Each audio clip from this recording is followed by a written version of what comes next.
Hi, it's Martin here from More Strategic, and we've just been spending the day at the Qualtrics Converge conference here in Sydney, really learning about what the experience economy means for us in the not-for-profit sector.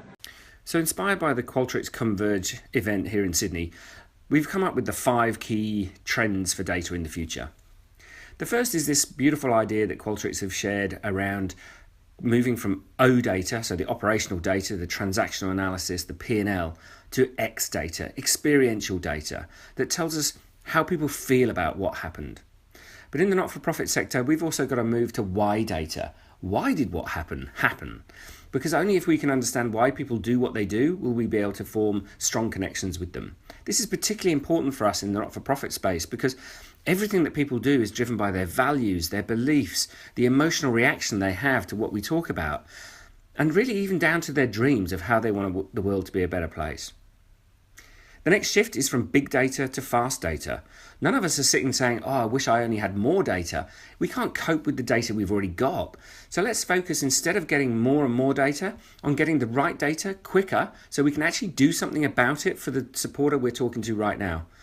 We're running a pilot to try and gather the experiential data from people in the moment that matters so we can actually act on it and change their experience there and then. We not only worried about the amount of data we have, but also the fact that it's not connected. So we've got to move from siloed data to smart data, where we actually are able to connect the X data, Y data, and O data to really understand what's driving value in our business.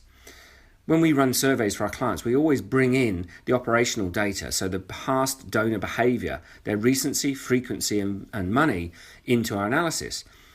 But because we're also collecting the Y data, we're able to make this into recency, frequency, money, and motivation, RFM squared. And we can drill down using beautiful dashboards to see what's actually driving value.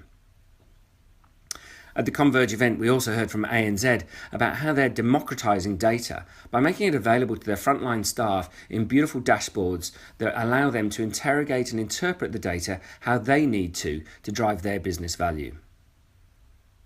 And finally, we need to make data not just interesting, but influential. So we have to move from just saying, I'd love to know, to actually, what am I going to do with that if I did know it? And the increasing effectiveness of behavioural economics in nudging people's behaviour is an area that we think is really rich for charities to explore.